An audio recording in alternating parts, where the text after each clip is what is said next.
ṣọpọ́n. Èdùmàrè yé jọ̀wọ́ kó gbà wá ká má máa ṣubú alágbára tó di ayé mú. Gbà wá tilé toko lọ́wọ́ ogun abẹ́lé yìí. Ogun má jà wá.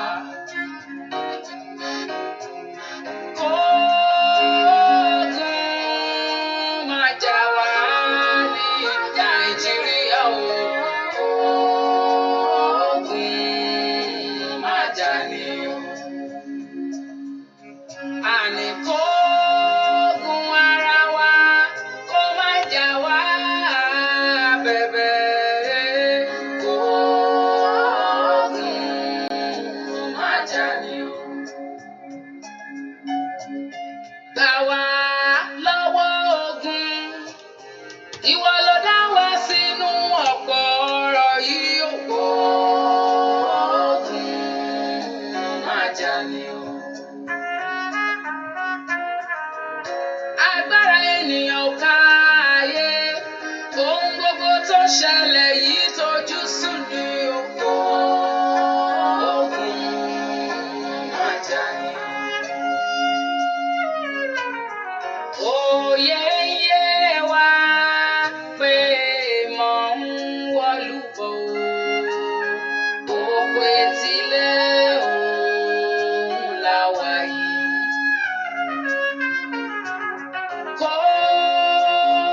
Kógun má jà wá ká má jára wa lógun. Kógun má jà ní. Ara tí èṣù ọ̀tá fẹ́ fi wá dá Elédùà á gbà wá lọ́wọ́ ẹ̀ o. Ìyà yìí ń pọ̀. Ikú lọ́sàn ogun láàjírù, ìbọn, ọ̀kọ̀ àti àdá.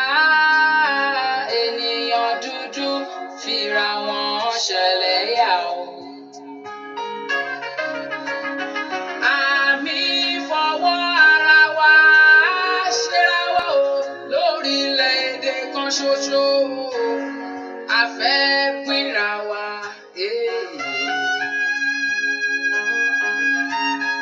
Ìkóríta tá a wà yìí, Elédùà fìfẹ́ so wá pọ̀ lọ́rọ̀ o. Kógun kó dẹ̀yìn o. Ìkórìíra ńlọ̀tá fi ń jà wá o. Kógun má jà ní. Ìpayín kéèké. Hallelujah. Praise the Lord. Hallelujah. Ẹ jẹ́ á gbàdúrà. Ìwọ Ọlọ́run tó pọ̀ nípa àti agbára gbé ọ̀gá fún àkókò ilé ẹ̀kan sí. Àyìnlógo fún omi ọ̀fẹ́ ńlá. Ìdú fún wa ní ajálábàápín ògo ìwọ Ọlọ́run alààyè yìí. Agbé ọ̀gá fún iṣẹ́ ìwọ Ọlọ́run. Agbé ọ̀gá fún ètò rẹ̀ nínú ayọ̀ wọn. Nínú ayọ̀ ọkọ lórí ilé wa gbogbo. Àyàn ọ̀fọwọ́ agbára ìwọ Ọlọ́run lórí ilé wa. Àyìnlógo fún ògo rẹ̀. Wọ́n fún ohun tí ìwọ Ọlọ́run ti dáwọ́lé àti ìgbẹ́ fún ohun tí ìwọ Ọlọ́run ń ṣe nínú ayé ẹnìkankan. Àdúgbò fún ohun tí ìwọ Ọlọ́run ń ṣe lọ́wọ́lọ́wọ́. Gbọ́ fún ọwọ́ àánú tá a ò rí gbà. Ẹni Ísírẹ́lì lórúkọ Jésù Olúwa gbọpẹ́ wa. Wọ́n tó pọ̀ nípa àti agbára. Wọ́n la fi gbogbo ìyìn fún. Wọ́n la fi gbogbo ògo yìí fún. Fún orúkọ rẹ nínú ayé wa. Fún orúkọ rẹ nínú ayé ọmọ. Fún orúkọ rẹ nínú ayé aya. Ẹni Ísírẹ́lì lórúkọ Jésù Olúwa gbọpẹ́ wa. Wọ́n kábíyèsí Olúwa gbọpẹ́. Wọ́n tó pọ̀ nípa àti agbára lórúkọ Jésù Olúwa gbọpẹ́. Conference muted. Àyàn ológo fún orí ọ̀fẹ́ rẹ. Àyàn ológo fún àánú ìwọ Ọlọ́run. Jésù Olúwa gbọpẹ́ wa. Olúwa gbà yín wa. Wọ́n tó pọ̀ nípa àti agbára ìwọ látọ̀ wá o. Olúwa jàre ọ. lónìí járe ọ nínú ayé ẹnìkankan járe ọ lórí iṣẹ́ járe ọ nínú ayé ọmọ járe ọ lórí ọkọ járe ọ bàbá ṣèyanu bú jáde nínú agbára rẹ jáde jẹ́ ká mọ̀ pé ìwọ ni Ọlọ́run jẹ́ ká yé mọ̀ pé ìwọ ni Ọlọ́run a ó sì máa gbé ọ̀gá a ó sì máa yìn lógo láì lórúkọ Jésù Kristi Olúwa wa àmín. Ọlọ́run bẹ́ẹ̀ kò bẹ̀ sí dúpẹ́ lọ́wọ́ Ọlọ́run yìí o bẹ́ẹ̀ kò dúpẹ́ lọ́wọ́ Ọlọ́run ọba tó dọ̀ sí ọba tí ò fi ọ́ sílẹ̀ fún ìfẹ́ ọ̀tá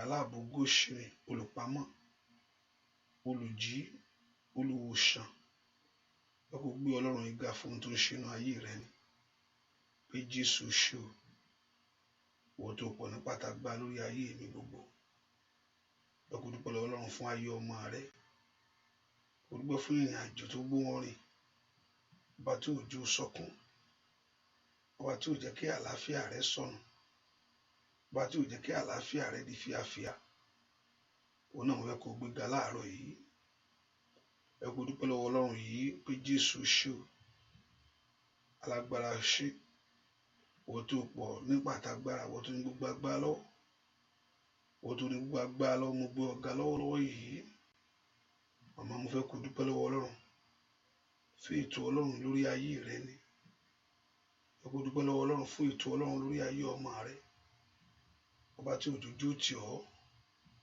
alágbára tí òjò rìnrìn àrè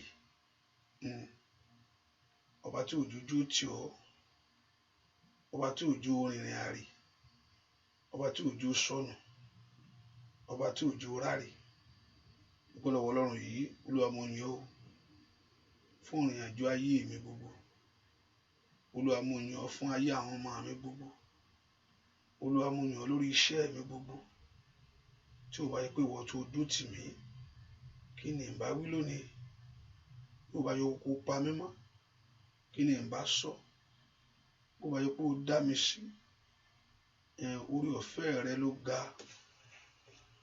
orí ọ̀fẹ́ rẹ ló gbà mí pé fún owó orí ọ̀fẹ́ tó gbà ó pé kó dúpẹ́ fún owó orí ọ̀fẹ́ tó wọ́ rí owó orí ọ̀fẹ́ tó kó ọyọ owó orí ọ̀fẹ́ tó yọ ọ́ ní ewu gbogbo ewu òru ni dúpẹ́ lọ́wọ́ orí ọ̀fẹ́ tó yọ tó fọ̀ jáde wọ́n dúpẹ́ fún owó orí ọ̀fẹ́ tó fà mí jáde owó orí ọ̀fẹ́ tó kó mi yọ ẹ kó dúpẹ́ lọ́wọ́ Ọlọ́run bẹ́ẹ̀ Jésù ṣe o olùgbà ló máa ṣe o olùgbà ló máa ṣe lórí ayé mi gbogbo olùgbà ló máa ṣe lórí ayé àwọn ọmọ mi gbogbo olùgbà ló máa ṣe lórí iṣẹ́ mi gbogbo ẹ kó dúpẹ́ lọ́wọ́ Ọlọ́run wọ́n mú gbogbo ògo yìí fún ta ni wọ́n ti gbéga bí kò ń ṣe ìwọ Ọlọ́run ta ni wọ́n fi gbogbo ọlá yìí fún bí kò ṣe ìwọ Jésù ọmọ Ọlọ́run ẹ kó dúpẹ́ lọ́wọ́ Ọlọ́run yìí ẹ kó dúpẹ́ lọ́wọ́ Ẹlẹ́dàá ọba tí ò jẹ́ kí ìbànújẹ́ tó wọlé rẹ oṣù kejìlá ló mọ̀ wá yìí aláàbò Góṣẹ́nì tí ń pa àwọn tiẹ̀ mọ́ olùpamọ́ olùjí olùdásí ọba tó dá ọ sí gbogbo Olúwa mo gbé ọ̀gá o Olúwa mo yìn ọ́ o ẹni wọn Ísírẹ́lì mo gbé ọ̀gá o Olúwa mo yìn ọ́ o ẹni wọn Ísírẹ́lì mo gbé ọ̀gá o Olúwa mo yìn ọ́ o fún ààbò rẹ lórí ilé mi gbogbo fún ààbò rẹ lórí ayé àwọn ọmọ mi gbogbo fún ààbò rẹ lórí iṣẹ́ mi gbogbo ó yá yá màmá gbé Jésù yìí ga ẹ kò gbé Ọlọ́run yìí ga sẹ́ fún ohun tí ó dáwọ́ nínú ayé rẹ lónìí fún ohun tó ti ṣètò fún ọ fún ohun tí ó parí nínú ayé rẹ lónìí fún ohun tó ti ṣètò fún ayé rẹ ní ọmọ ká gbé Jésù yìí ga ọba ẹ̀yìn ẹ ká fohùn ṣọ̀kan pẹ̀lú àwọn tí ọ̀run láti gbé Ẹlẹ́dàá wa ga fún orí ńlá tó ṣe ọba tí ò jẹ́ kó jì sọ́fín ayé ọba tí ò jẹ́ ó bọ́ kòtò òyà ń bolo màmá gbé ga sí láàárọ̀ yìí ẹ ká gbogbo ọkàn wa yìn ẹ ká gbogbo ọkàn wa fi ọpẹ́ fún o ṣé o lórí ayé mi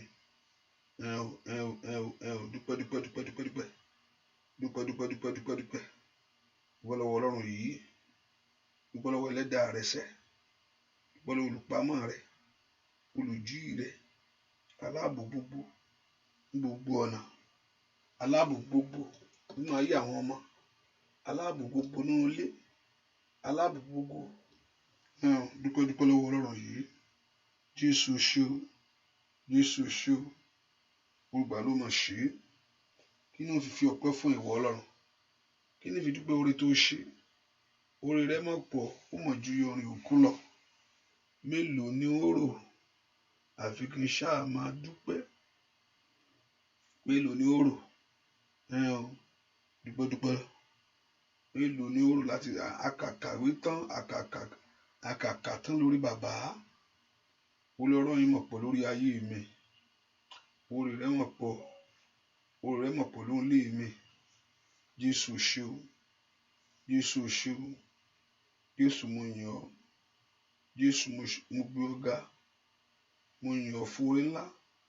Oore rẹ mọ̀ pọ̀, ó ju òkun lọ. Mélòó ni ó rò? Àfi kí n ṣáà máa dúpẹ́.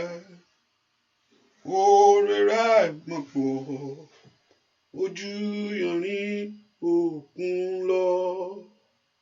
Mélòó ni ó rò?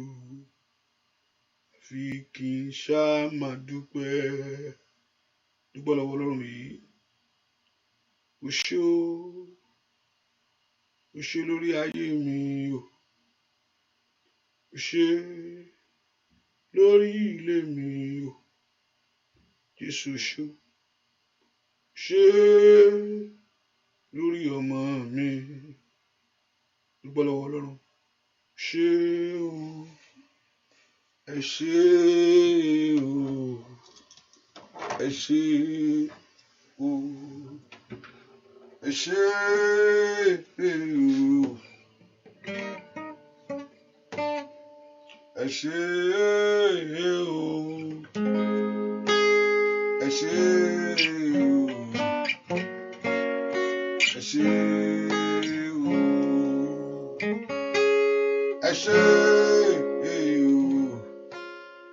ẹ ṣé o, ẹ ṣé o,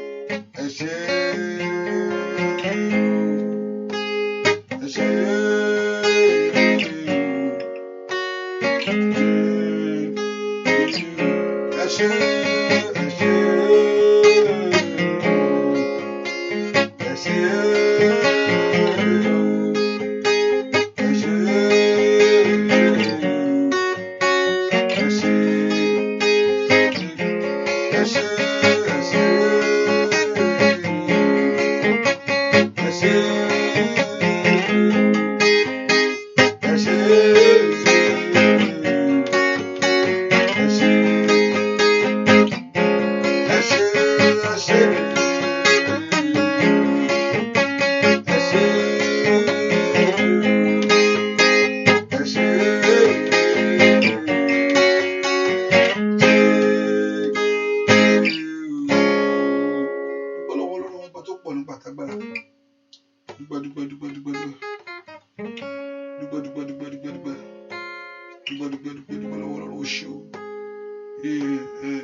láti fi yìn ọ́. Ọpẹ́ mi ò tí ì tó, ọpẹ́ mi ò tó, dúpẹ́ lọ, ọpẹ́ rẹ ò tí ì tó níwájú Ọlọ́run. Ọpẹ́ mi kò ì tó, ojoojúmọ́ ni ó máa dúpẹ́. Ẹ jẹ́ ká yìn Ọlọ́run lógo. Ojoojúmọ́ ni ó máa dúpẹ́. Ọpẹ́ mi kò tó, ọpẹ́ mi kò tó, ọwọ́ rẹ̀ dà. Ojoojúmọ́ ni ó máa dúpẹ́.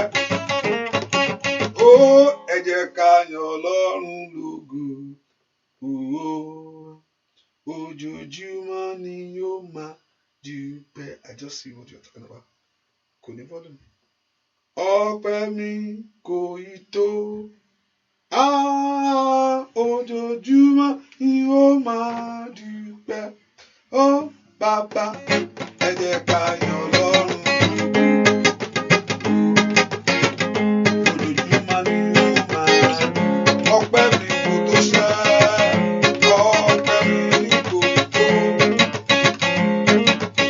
Ojoojúmọ́ ni yóò máa dúpẹ́. Ọwọ́ rẹ̀ dàsẹ́. Ẹ jẹ́ ká yìn Ọlọ́run. Ojoojúmọ́ ni yóò máa dúpẹ́. Ọwọ́ rẹ̀ dà. Ijó rẹ̀ dà. Lórí ilé rẹ̀.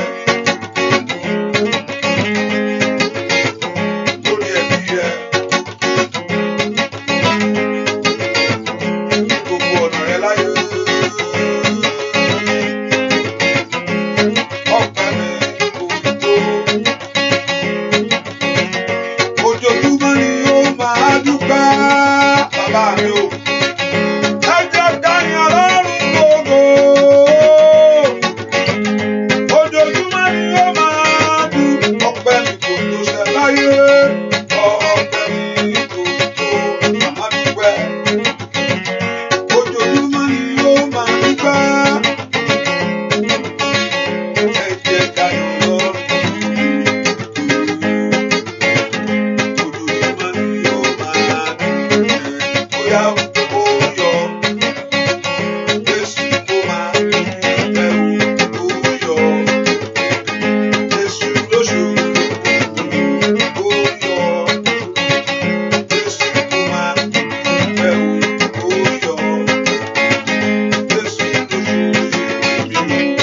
Ó yọ. Jésù kó máa dúpẹ́ o. Ó yọ. Jésù lóṣù. Ó yọ. Jésù kó máa dúpẹ́ o. Ó yọ. Óyá óyá óyá. Jésù lóṣù. Ọwọ́ rẹ̀ dà wá.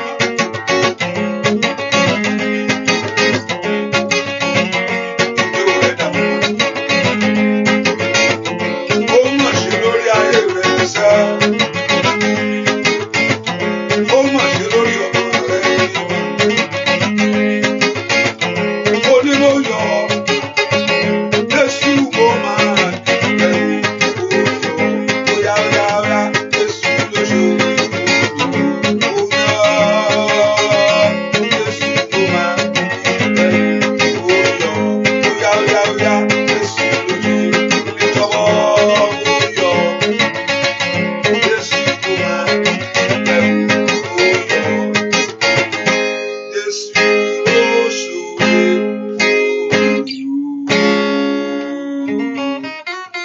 Dúpẹ́ lọ́wọ́ Ọlọ́run. Just lift your voice and just begin to exalt Him. I want us to thank the Lord for the grace of Him in our life. Kò dúpẹ́ lọ́wọ́ Ọlọ́run fún oore tó lọ́run ṣe inú ayé rẹ ni. Màmá, ọpẹ́ ló gbà. Ọpẹ́ ló tọ́ sí bàbá yìí. Ọ̀rọ̀ mímọ̀ tọ́pẹ́ ẹ̀. Ó mọ̀ jọpẹ́ lọ. Ọ̀rẹ́ tọ́pẹ́ o. Ọ̀rọ̀ mi tọ́pẹ́. Ọ̀rọ̀ mi tọ́pẹ́ o. Dúpẹ́ lọ́wọ́ Ọlọ́run. Ọ̀rọ̀ mímọ̀ tọ́pẹ́ o. Ọ̀rọ̀ mi tọ́pẹ́ o jọpẹ́ lọ. Aláàbò Góṣẹ́nì tí ń pa àwọn tiẹ̀ mọ́.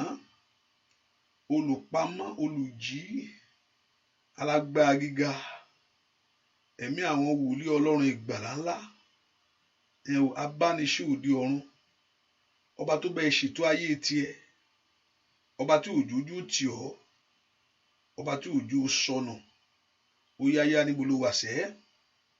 Ọkàn ọpẹ́ yìí mo fẹ́ kó mú wá síwájú Olúwa. Ọkàn ọpẹ́ yìí mo fẹ́ kó mú wá síwájú Olódùmarè. Ọba tó ń bọ́ ọ ṣe. Ọba tó ń bá mi ṣe. Ọba tó ń bá wa gbé ẹrù wa láyé. Òun náà mo fẹ́ kó dúpẹ́ lọ́wọ́ rẹ̀ sẹ́. Ó ṣe lórí ayé mi o. Ó ṣe lórí ilé mi. Ó ṣe nínú ayé àwọn ọmọ mi gbogbo. Dúpẹ́ lọ́wọ́ Ọlọ́run. Gbọ́ àdúà lórúkọ Jésù Kristi. Olúwa wa. You can hear me clear right now. I don't know that that don't have the sound. Now, can you hear me now? If you can hear me, say amen. I don't do that. You don't hear me before. No, I just look at your text that say you can hear me. But mo lérò pé ẹ ti lè gbọ́ mi báyìí. Hallelujah. Hallelujah. Ká sọ fún Ọlọ́run bó tẹ́ bá ń gbọ́ mi ẹ ṣàmì ẹ sọ pé you can hear me. Can you reply that?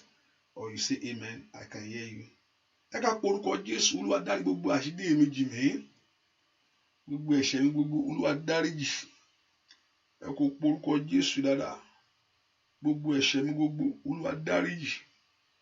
Ẹ kó sọ fún Jésù lọ́wọ́ Olúwa dárí ẹ̀ṣẹ̀ mi jì mí. Gbogbo ẹ̀ṣẹ̀ mi gbogbo Olúwa dáríjì. Ẹ kó pe Jésù lọ́wọ́lọ́wọ́. Ọlọ́run dárí gbogbo àṣírí mi jì mí. Gbogbo ohun tí ò ní jẹ́ rí ìwọ Ọlọ́run. Gbogbo ohun tí ò ní jẹ́ kó farahàn mí. Gbogbo ohun tí ò ní jẹ́ kí n rí ògo ìwọ àti ẹwà rẹ. Wọ́n lọ́run fẹ́ kó sọ fún Jésù yìí lọ́wọ́lọ́wọ́. Olúwa dárí àṣírí mi jì mí. Gbogbo ẹ̀ṣẹ̀ mi gbogbo Olúwa dáríjì. Olúwa fẹ̀jẹ̀ ńlá rẹ wẹ̀ mí. Olúwa fẹ̀jẹ̀ ńlá rẹ wẹ̀ ayé mi. Ẹ kó pe Jésù dáadáa ni. Olúwa fẹ̀jẹ̀ ńlá rẹ wẹ̀ mí. Olúwa fẹ̀jẹ̀ ńlá rẹ wẹ̀ ayé àwọn ọmọ mi. Ẹ kó pe Jésù dáadáa bí tó wà sẹ́. Olúwa fẹ̀jẹ̀ ńlá rẹ wẹ̀ mí. Olúwa fẹ̀jẹ̀ ńlá rẹ wẹ̀ ayé àwọn ọmọ mi gbogbo. Ẹ kó bèrè fún ẹ̀jẹ̀ Jésù ìta lórí igi àgbélébù fún ayé rẹ ni. Ẹ̀jẹ̀ Jésù ìta fi wẹ̀ ayé ọmọ rẹ. Olúwa fẹ̀jẹ̀ ńlá rẹ wẹ̀ mí. Ẹ̀jẹ̀ rẹ kó wẹ̀ mí kó wẹ̀ gbogbo àbàwọ́n kúrò. Orúkọ Jésù bí tó wà sẹ́.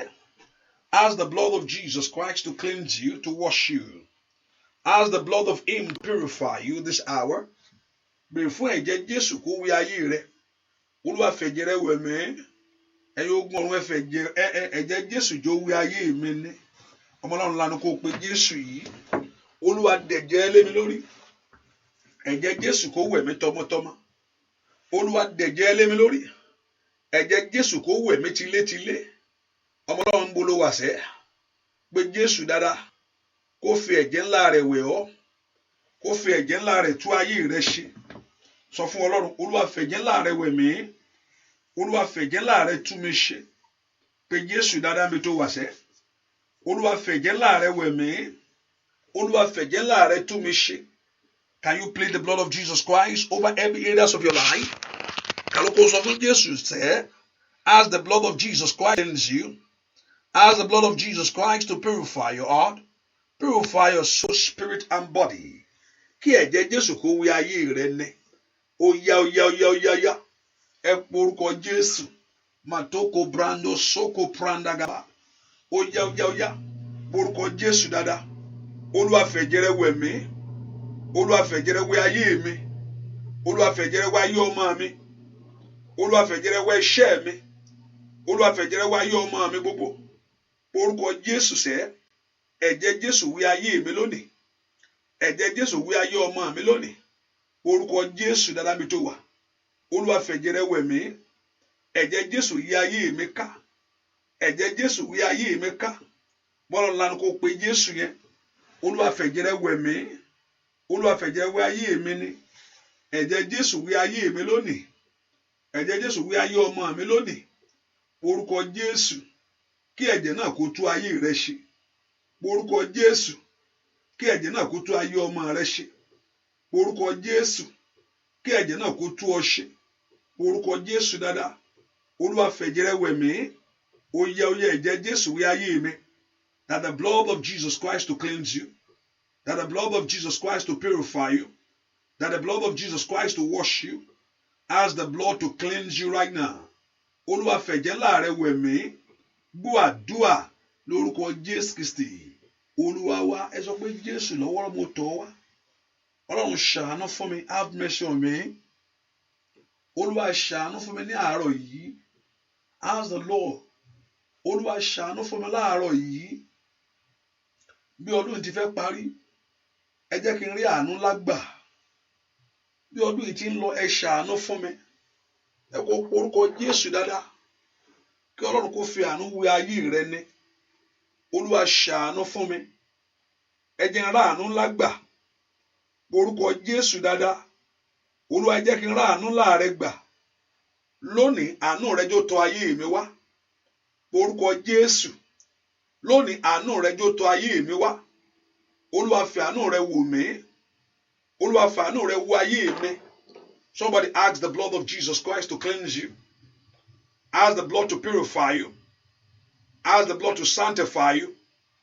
Pé Jésù lọ́wọ́lọ́wọ́ Olúwa fi ẹ̀jẹ̀ rẹ wẹ̀ mí ẹ̀jẹ̀ rẹ jó yí ayé mi ká tọmọtọmọ ẹ̀jẹ̀ rẹ jó yí mi ká tilétilé orúkọ Jésù fi àánú rẹ gbà mí. Somebody pray that the mercy of God to deliver you, that the mercy of God to save you. Pé Jésù dáadáa Olúwa fi ẹ̀jẹ̀ rẹ wẹ̀ mí orúkọ Jésù Olúwa fi ẹ̀jẹ̀ rẹ wẹ̀ mí ó yá ń bolo wa màmá kí ẹ̀jẹ̀ Jésù kó wẹ ayé rẹ ni kí ẹ̀jẹ̀ Jésù kó wẹ ayé ọmọ rẹ ni kí ẹ̀jẹ̀ Jésù kó wẹ ilé rẹ ni kí ẹ̀jẹ̀ Jésù kó wẹ iṣẹ́ rẹ ni Olúwa fi ẹ̀jẹ̀ rẹ wẹ̀ mí ẹ̀jẹ̀ Jésù wẹ ayé mi lónìí mukali abo soto branda kata ẹ̀jẹ̀ Jésù wẹ ayé ọmọ mi lónìí ó yá ń bolo wa orúkọ Jésù dáadáa makalia o sando brada le prendo sorte kelebo orúkọ Jésù Olúwa fi ẹ̀jẹ̀ rẹ wẹ̀ mí ẹ̀jẹ̀ Jésù kó yí mi ká gbọ́ àdúà lórúkọ Jésù Kristi Olúwa wá orúkọ Jésù Olúwa náwó agbára rẹ jáde sórí ọ̀rọ̀ ayé mi lónìí mẹ́kọ̀ọ́ orúkọ Jésù dáadáa màmá mi tó wà sẹ́ Olúwa náwó agbára rẹ jáde sórí ọ̀rọ̀ ayé mi lónìí mẹ́kọ̀ọ́ orúkọ Jésù Olúwa náwó agbára rẹ jáde sórí ọ̀rọ̀ mi. The Lord should stretch forth his power in the name of Jesus to your life right now. Olúwa náwó agbára rẹ jáde sórí ọ̀rọ̀ ayé mi lónìí mẹ́kọ̀ọ́ orúkọ Jésù dáadáa mi tó wà ní ọwọ́ agbára ńlá ọwọ́ agbára láti ń gbógun wí ọwọ́ agbára láti ń gbógun mi ó yá náwó agbára jáde Olúwa náwó agbára jáde Olúwa náwó agbára jáde Olúwa náwó agbára ńlá jáde ó yá pé Jésù dáadáa bí tó wà sẹ́ Olúwa náwó agbára rẹ jáde sórí ọ̀rọ̀ ayé mi lónìí kí ayé mi kó gbójútù Olúwa náwó agbára jáde. Somebody pray. I want you to lift your voice and talk to God. Pé Jésù dáadáa Olúwa náwó agbára jáde sórí ọ̀rọ̀ ayé mi lónìí Olúwa náwó agbára jáde sórí ọ̀rọ̀ ayé àwọn ọmọ mi lónìí lẹ́kọ̀ọ́ pé Jésù ẹ̀má náwó agbára jáde o ẹ̀má náwó agbára jáde o ẹ̀má náwó agbára jáde o ẹ̀má náwó agbára jáde o pé Jésù dáadáa Olúwa náwó agbára jáde sínú ọ̀rọ̀ ayé mi lónìí Olúwa náà Olúwa náwó agbára jáde Olúwa náà.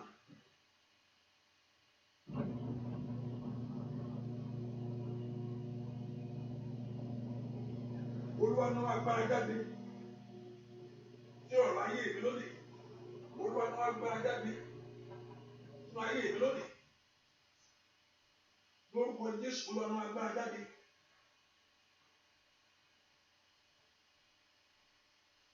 Olúwa náwó agbára jáde Olúwa náwó agbára jáde Olúwa náwó agbára jáde.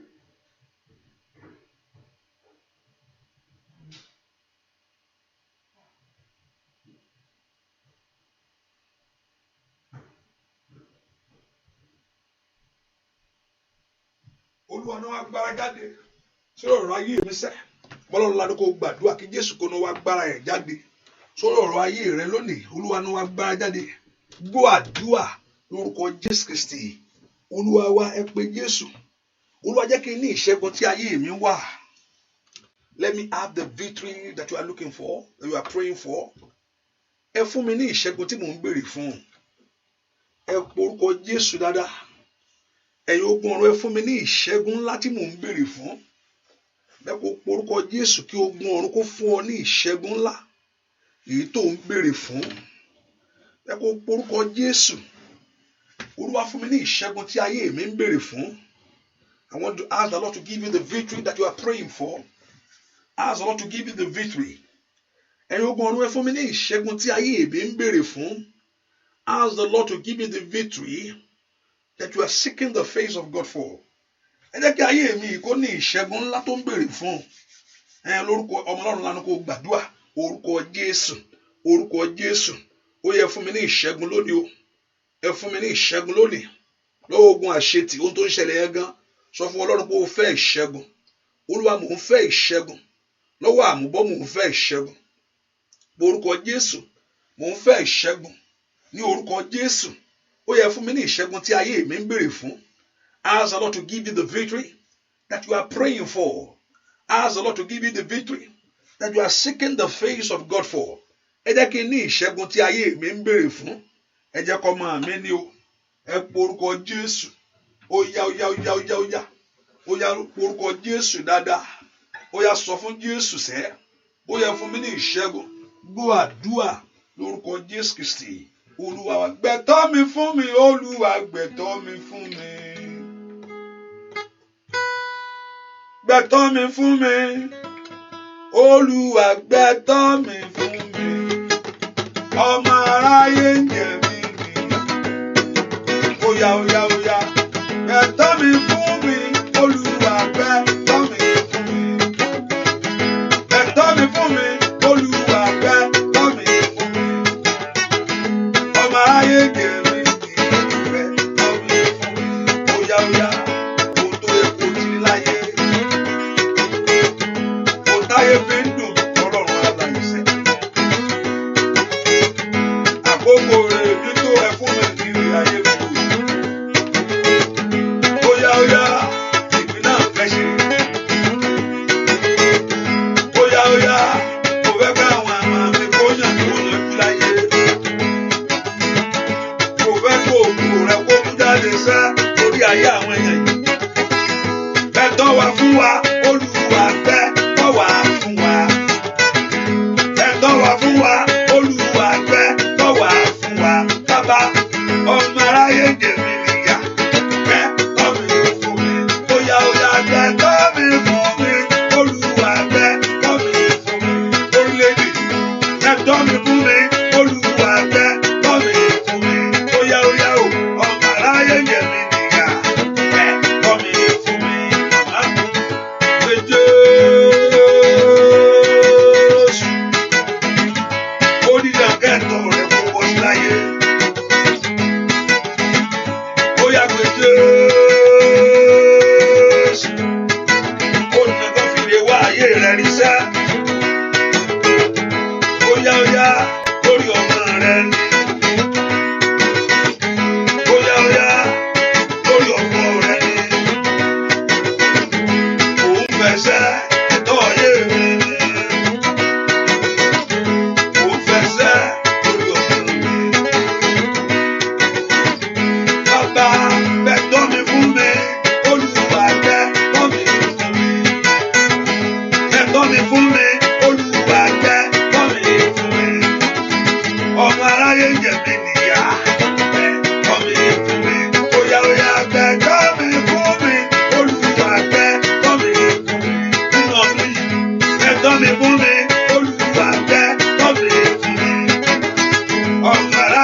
Jésù ẹ̀yin ogun ọ̀run ẹ mú lé mi lọ́wọ́ kọ́dún èyí tó parí ajá kí n kóre jáde kó òun ọdún ẹ má jẹ́ ń jìyà ẹgbẹ̀tọ́ mi ti ń bẹ lórílẹ̀‐èdè fún mi ẹ má jẹ́ ń wá lásán ẹgbẹ̀tọ́ mi lẹ́nu iṣẹ́ mi fún mi ẹ má jẹ́ ń ṣiṣẹ́ lásán kí ẹ máa ṣiṣẹ́ kó má rí nǹkan mú bẹ̀ nǹkan burúkú ni ẹ pọ orúkọ Jésù ẹgbẹ̀tọ́ mi fún mi ohun tó yẹ mí ó yẹ mú lé mi lọ́wọ́ pọ orúkọ Jésù ohun tó yẹ mí makali abo sando bradagada wọn náà lanu kó gbàdúrà ohun tó yẹ ọ ẹ pọ orúkọ Jésù owó yẹ mí ilé yẹ mí Olódùmarè o ọmọ rere yẹ mí láyé o ọmọ náà gbàdúrà kó bèè lọ́wọ́ Jésù sẹ́ ó dá kí ẹ̀tọ́ rẹ kó bọ́ sí fún ọ ní ó dá ká ayé fún ọ ní ẹ̀tọ́ rẹ gbogbo tó táyé gbé pamọ́ tán fẹ́ kó rí ohun tí ayé gbà lọ́mọ lọ́wọ́ ohun tí ayé jí gbé ẹ pọ orúkọ Jésù níbi tó wà ní Olúwa gbẹ̀tọ́ mi fún mi ẹ jẹ́ kí ẹ̀tọ́ mi kó bọ́ sí láyé ẹ jẹ́ kí ẹ̀tọ́ mi kó bọ́ sí láyé ẹ jẹ́ kí ẹ̀tọ́ mi kó bọ́ sí láyé ọmọ náà lanu kó pe Jésù dáadáa ẹ jẹ́ kí ẹ̀tọ́ mi bọ́ sí láyé ó yá ń bolo wà màmá ẹ jẹ́ kí ẹ̀tọ́ mi bọ́ sí láyé ẹ gbàdúrà ẹ jẹ́ kí ẹ̀tọ́ mi bọ́ sí láwùjọ àwọn èèyàn láyé ó dá jẹ́ kí n rí tèmi mú láwùjọ àwọn èèyàn láyé ó yẹ jẹ́ kí n rí tèmi gbà ẹ gbẹ̀tọ́ mi fún mi ọmọ náà la ń gbọ́ àdúrà lórúkọ Jésù Kristi Olúwa wa ìwọ tó mọ̀ pé ó ti ṣe àkíní yẹn ní wéré pápápá ó yá ẹ sẹ́ndì ẹ̀ ó yá sẹ́ndì àdúrà ẹ̀ jáde ọmọnìkejì ẹ sínú àdúrà ran ọmọnìkejì lọ́wọ́ ó yá ọmọnìkejì lọ́wọ́ ẹ já ká ran ọmọnìkejì wa lọ́wọ́ ẹ ká pe orúkọ Jésù Olúwa gbẹ̀tọ́ mi fún mi gbogbo ẹ̀tọ́ mi tí mo fà títí tí ò fà gbogbo ẹ̀tọ́ mi tí mo wá tí mi rí òdì tó fi ní Ọlọ́run nìyẹn gbogbo ẹ̀tọ́ mi tí mo fà tí kò fà gbogbo ẹ̀tọ́ mi tí mo wá tí mi rí ẹ̀yin ogun ọ̀run ó yẹ lọ gbẹ̀tọ́ mi wá fún mi ẹ lọ gbẹ̀tọ́ mi wá lọ́wọ́ lágbára tó jókòó lé lọ́wọ́ èèyàn kà tí ò fẹ́ filẹ̀ tó fẹ́ kí n rí ẹ porúkọ Jésù Olúwa wá ẹ̀tọ́ mi jáde lórílẹ̀‐èdè yìí wọn náà ń porúkọ Jésù the Lord should find your own for you every of your right but everything that you are believing God for and you are trusting Him in this season the Lord should grant you every desires of your heart everything that you are believing God for ask the Lord to give to you now ask the Lord to give to you now all what you are trusting God in this season all what you are believing God in this season gbogbo ohun tó gba Ọlọ́run gbọ́nú àkókò yìí gbogbo ohun tó gba Ọlọ́run gbọ́nú ọdún yìí tí ò tí ì tẹ̀ mí lọ́wọ́ gbogbo tí mo gba Ọlọ́run gbọ́ fún ẹ̀tọ́ ayé mi tí ò tí ì wá ó yẹ ẹgbẹ̀tọ́ mi fún mi ẹ wá ẹ̀tọ́ àwọn ọmọ mi jáde wá o àní gbàdúrà sẹ́ ní orúkọ Jésù ọmọ aráyé ń jẹ mí níyà ọmọ aráyé ń yẹ̀yẹ̀ mi ó yẹ ẹgbẹ̀tọ́ mi wá ó dìgbà kí ìgbà ọ̀tun kó kàn mí ó dá kí ìgbà ọ̀tun kó kan ayé mi ó dá kí ìgbà ògo kó wọlé tọ̀ mí wá o ọmọ náà lanu kó pe Jésù bí tó wà ní Ọlọ́run gbẹ̀tọ́ mi wá fún mi Olúwa gbẹ̀tọ́ mi wá fún mi Olúwa gbẹ̀tọ́ mi wá fún mi Olúwa gbẹ̀tọ́ mi wá fún mi Olúwa gbẹ̀tọ́ mi wá fún mi ní orúkọ Jésù ẹ lọ gbọ́ ẹ̀tọ́ ayé àwọn èèyàn yìí wá ẹ lọ gbẹ̀tọ́ wọn fún wa àní gbàdúrà sẹ́ Olúwa gbẹ̀tọ́ wọn fún wa ẹ̀tọ́ wọn tí ayé gbẹ́sẹ̀ lé ẹ̀tọ́ wọn tí ayé dì mú ní orúkọ Jésù lórílẹ̀‐èdè yẹn ní orúkọ Jésù gbogbo ẹ̀tọ́ ayé àwọn èèyàn yìí ó tó ẹ kó ti bọ́ sí tí ò tí ì bọ́ sí ó tó ẹ kó ti dé tí ò tí ì dé ó tó ẹ ká ti rí tí à ń tí ì rí ní ọ̀nà kan náà mẹ̀súdàgàbà ní ọ̀nà kan náà mẹ̀kọ́ndèrè àbàgà ní ọ̀nà kan náà ó yára wọ ẹ̀tọ́ ayé àwọn èèyàn yìí wá Olúwa gbẹ̀tọ́ wọn jáde Olúwa gbẹ̀tọ́ wọn jáde Olúwa gbẹ̀tọ́ wọn jáde Olúwa gbẹ̀tọ́ wọn jáde Olúwa gbẹ̀tọ́ wọn jáde àní lónìí ni Olúwa gbẹ̀tọ́ mi jáde fún mi àní lónìí ni ní orúkọ Jésù nínú ọdún ìmú ẹ̀tọ́ mi lé mi lọ́wọ́ ní ọdún tí mo fẹ́ wọ̀ ní Olúwa gbé fún mi ẹ jẹ́ n rí gbà ẹ jẹ́ n rí gbà ẹ jẹ́ n rí gbà ẹ jẹ́ ká ayé àwọn èèyàn yìí kó rí gbà ohun tó ń wánú ayé wọn ohun tó tọ́ sí wọn tí ayé gbẹ́sẹ̀ lé ẹ gbàdúà ẹ porúkọ Jésù gbọ́ àdúà lórúkọ Jésù Kristi Olúwa wa gbọ́ àdúà lórúkọ Jésù Kristi Olúwa wá gbọ́ àdúrà lórúkọ Jésù Kristi Olúwa jẹ́ kánú mi kó ṣe ọ́ Olúwa wá jọ̀hún ayọ̀ fún mi Bàbá jẹ́ kánú mi kó ṣe ọ́ Olúwa wá jọ̀hún ayọ̀ fún mi Bàbá ọwọ́ rẹ̀ dàsẹ́ Ọlọ́run wo ìyà mi ọjọ́ ń lọ bàbá mi máa ń bí àánú ayé mi wá o let God have mercy upon your life ẹ ṣàánú ayé mi bàbá mi máa jẹ́ kí ọwọ́ àwọn yẹn kò tẹ̀rẹ̀ láyé o ṣe ń gbàdúrà sí kí ọkàn rẹ fàyà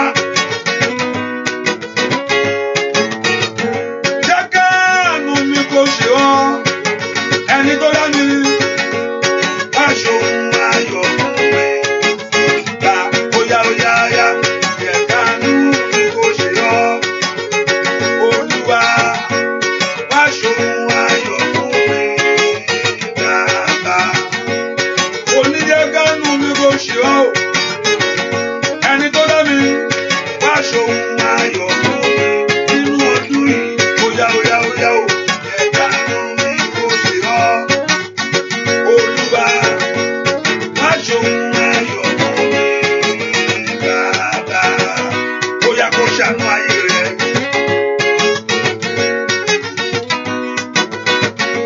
Ọlọ́run gbogbo ọ̀rọ̀ mi ò sẹ́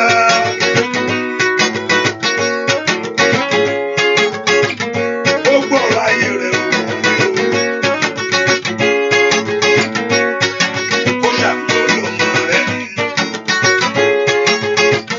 kó ṣàánú lórí ọkọ rẹ níṣẹ́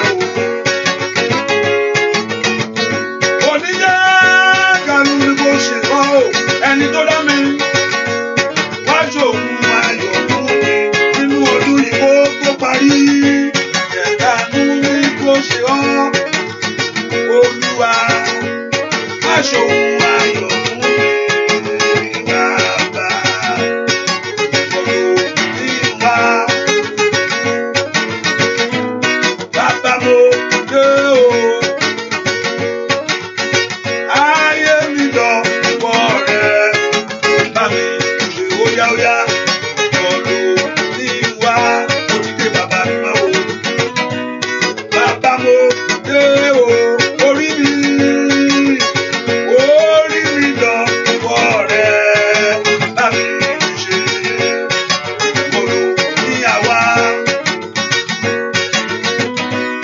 bàbá mo dé o mo dé bàbá mi mọ́ orí mi dọ̀wọ́ rẹ bá mi óyá o ọ̀rọ̀ mi wá alágbára mo dé o bàbá mo dé o alágbára mi ayé mi dọ̀wọ́ rẹ bá mi óyá o ṣá nù mí o bàbá ṣá nù mí o wọ́ óyá ṣá nù mí o bàbá ṣá nù mí o wọ́ óyá ṣá nù mí o bàbá ṣá nù jẹ́ ìyá láyé ṣá nù mí o bàbá ẹ̀gbọ́ ṣá nù mí o wọ́ ẹ̀gbọ́ ṣá nù mí o bàbá óyá ṣá nù mí o wọ́ óyá ṣá nù ayé mi o bàbá ṣá nù mí o wọ́ óyá ṣá nù mí o bàbá óyá ṣá nù mí o óyá lórúkọ Jésù. Ṣá nù mí o wọ́ ṣá nù mí o bàbá ṣá nù mí o wọ́ ṣá nù mí o bàbá ṣá nù mí o wọ́ ṣá nù mí o bàbá ṣàánú mi o ọmọ. Orúkọ Jésù Ọlọ́run bá mi yanjú ọ̀rọ̀ tèmi lónìí. Lord, complete my own, perfect my own. Olúwa bá mi yanjú ọ̀rọ̀ ayé mi lónìí. Lord, complete and perfect my own. Ẹ bá mi yanjú ọ̀rọ̀ ayé mi sẹ́. Lord, complete and perfect my own. Ọlọ́run bá yanjú ọ̀rọ̀ ayé mi. Let God complete everything for you. Ẹ jẹ́ kí ire tí mò ń wá kó tẹ̀ mí lọ́wọ́. Ẹ jẹ́ kó ojúmọ́ ire mọ́ bá mi. Ó yá mi Olúwa sẹ́. Orúkọ Jésù. Orúkọ Jésù. Ọlọ́run lanu kó gbàdúrà. Ó ná kí ojúmọ́ ire mọ́ bá ayé rẹ lónìí. Ẹ po orúkọ Jésù mi tẹ́ wá. Ó yẹ ràn mí lọ́wọ́. Ẹ jẹ́ kó oore kó tẹ̀ mí lọ́wọ́. Ó yẹ ràn mí lọ́wọ́. Ẹ jẹ́ kí ọ̀rọ̀ ayé mi kó gbọ́ sí. Ó yẹ ràn mí lọ́wọ́. Ẹ jẹ́ kí ilẹ̀kùn kó ṣí sílẹ̀. Ask the Lord to help you in the name of Jesus. Ask the Lord to favor you. Ó yẹ ràn ayé mi lọ́wọ́. Ask the Lord to help you to do something new in your life, to do something great in your home. Àní porúkọ Jésù. Ẹ ràn mí lọ́wọ́. Ẹ ràn ayé mi lọ́wọ́. Ẹ bá mi wárí ayé mi wá. Ẹ gbélé mi lọ́wọ́ lọ́dún yìí. Gbọ́ àdúrà lórúkọ Jésù Kristi. Olúwa wa ẹ porúkọ Jésù. Now call the name of Jesus Christ. Olúwa ẹ fi òpin sí ìdààmú mi lórí nǹkan yìí. Ọlọ́run yẹ kí ìyà ayé mi dópin. Ẹkún tí mo sún tó. Enough of crying, enough of weeping. Ọlọ́run ẹ bá ń fi òpin sí ìyà ayé mi lónìí. Ẹ fòpin sí. Ọjọ́ kan ni ìyà tánú ayé Jósẹ́fù. Ọjọ́ kan ni ìyà tánú ayé Esther. Bẹ́ẹ̀ ni, ọjọ́ kan ni ìyà tánú ayé Dáfídì. Mòṣẹ́fúbẹ́tì, ọjọ́ kan ni ìyà tánú ayé rẹ̀. Pé ta ló kù ní ìdílé Sọ́ọ̀lù pé kóun ṣe lóore. Ẹ porúkọ Jésù. Olúwa fi òpin sí ìyà lórí ọmọ tí mò ń wá o. Olúwa fi òpin sí ìyà lórí ìdààmú lórí iṣẹ́ tí mò ń wá. Ìdààmú iṣẹ́ lónìí. Ìdààmú lórúkọ Jésù ní gbogbo ọ̀nà. Ẹ porúkọ Jésù. Olúwa fi òpin sí ìyà yìí fún mi. Ask the Lord to put an end to it. Ẹ fi òpin sí ìpọ́njú ayé mi. Ẹ gbàdúrà. Ẹ fi òpin sí ìpọ́njú ayé mi. Ó yá. Ẹ fi òpin sí ìpọ́njú ayé mi. Ẹ jẹ́ kí ìyà mi dópin lónìí. Àwọn ọ̀nà ńlá ni kó pe Jésù dáadáa. Ẹ jẹ́ kí òṣì kúrò nínú ayé mi. Ẹ jẹ́ kí ẹ̀gàn kúrò nínú ayé àwọn ọmọ mi. Ask the Lord to put an end to your sorrow. Put an end to your disappointment. Put an end to everything that contrary to your life. Ẹ fòpin sí fún mi lónìí. Ó yá. Lánàá kó pe Jésù dáadáa. Òpin yẹ kó dé màkúta kàtàkàbà. Ó yá òní ni kí òpin kó dé bá ogun tí ń lé ọ ká. Òní ni kí òpin dé bá ìwọ àti ìṣòro. Ọjọ́ pé lónìí. Ọjọ́ tí Fáráò gòkè òkun pẹ̀lú àwọn ọmọ Ísírẹ́lì. Ẹjọ́ lọ́rọ̀ yà wọ́n nípa. Ọjọ́ pé lónìí o. Ìwọ ogun ayé mi dẹ̀yìn. Ọjọ́ pé lónìí o. Ìwọ àṣetì ayé mi dẹ̀yìn. Ọjọ́ pé lónìí o. Ìwọ àmúbọ̀ ayé mi dẹ̀yìn. Ẹ porúkọ Jésù màmá. Lè àlàálẹ̀ àbúṣàtà. Lè prando sọ́mblẹ̀kẹ̀dà. Ó yá. Ọjọ́ pé lónìí. Ìwọ ogun adínlọ́wọ́. Ní orúkọ Jésù. Ìwọ ogun adínlẹ́ni. Má rí ọ̀nà àrọ́nà lọ. Every hindrance is an obstacle. Porúkọ Jésù. Ọjọ́ pé lónìí. Ogun ayé mi dẹ̀yìn. Ìwọ ogun àmúbọ̀. Every hand of sorrow. Every hand of disappointment in your life. Let it come to an end. Let failure come to an end. I want you to lift your voice and talk to God. Let disappointment of your life come to an end. Ọjọ́ pé lónìí. Ogun ayé mi dẹ̀yìn. Let God put an end to failure. Let God put an end to disappointment. Porúkọ Jésù. Let God put an end to it. Ọjọ́ pé lónìí. Ní orúkọ Jésù. Let God put an end to it. Can somebody lift your voice to God? Bẹ́ẹ̀ kó gbàdúrà ni. Pé Jésù dáadáa. Ó yẹ ọjọ́ pé o. Ọjọ́ pé o. Ìwọ àṣetì ayé mi dẹ̀yìn. Ìwọ àmúbọ̀ ayé mi dẹ̀yìn. Ìwọ ẹ̀gàn ayé mi dẹ̀yìn. Ó yẹ porúkọ Jésù dáadáa. Ní orúkọ Jésù. Gbogbo ogun tó ń jà mí lógun. Ó yẹ dẹ̀yìn. Ní orúkọ Jésù. That Lord should put an end to your failure. Porúkọ Jésù dáadáa. Ọmọlọ́run lánàá kó gbàdúrà. That Lord should put an end to it. Ó yá òpin kó dé bá. Ó kàtáyàbọ̀. Let end come to failure in my life. In the name of Jesus. Let end come to every kingdom of darkness. Ní orúkọ Jésù. Sí ìjọba òkùnkùn. Nínú ayé mi. Jẹ́ kí òpin dé. Ní orúkọ Jésù. Sí àìrọ́mọbí mi. Jẹ́ kí òpin dé. Sí àìrọ́kọ mi. Jẹ́ kí òpin dé. Láì níwèé ìgbélú mi. Somebody pray that Lord God of heaven to put an end to failure of your life, to disappointment of your life. In the name of Jesus, I pray. Makunda Gaba, Shando Bragabo. In Jesus' name, we pray. How many of you know about Akoko Ayomi? If you really know, maybe I will talk about it later on. I've been saying it. I'm going to have program on Akoko. I will not come on Facebook, and I'll be live on that Akoko. So I want to make sure you are aware of what the radio line called Akoko Ayomi. And also, if you have tune in, type Showers of Blessing on tune in. You can listen through tune in or Showers of Blessing. And yeah, if you go on tune in, type Showers of, and if you know the other app is Showers of Blessing. How many of you know about that? But those on that Showers of Blessing, everyone say amen. Let me see. If you know about Showers of Blessing and also Akoko Ayomi, please have those things with you, because by God's grace, Mama was sorry. I've been saying so I will tell you to come. So I'm not going to be on Facebook. I'm going to be on that radio line. And by then, when I come, I will allow us to, we can call. I will do certain program there. You are able to listen to you and pray along with you. So make sure you have that with you. So if I announce that this afternoon I'm not saying this afternoon today, no. So that's okay. I'm going to be there. You make sure that you are there. So get those two apps, Akoko Ayomi, get Showers of Blessing, and get Tune In, Showers of Blessing. That's a radio line with Showers of Blessing on Tune In. Also, if you have those three things, and I think I can try on the phone too for those on the phone. Anytime I will try to be what I'll probably don't be on Facebook or YouTube or on the rest. So I'll just come on that line and we'll have my back door. And also I'll open the line because I'll make sure maybe I will not let it be recording one. I don't know how I'm going to see how it's going to be. So it just be something, just radio thing. That's it. Praise the Lord. Hallelujah. So in that program, I'll open the line up. So I've been saying it, but by God's grace, put it. I can, So have those lines with you. Akoko Ayomi, Showers of Blessing, and also on Tune In, download Tune In and type Showers of Blessing. So when I'm live on that radio, you can just come. So it's just gonna be, So sometimes things, hallelujah. Let's believe God for a great thing. So let's believe God for it. And about the phone, what about the phone line? Yes, when I'm on the radio, I will try to be on the phone line too. So I will not come on YouTube, but I will come on Facebook and all the rest.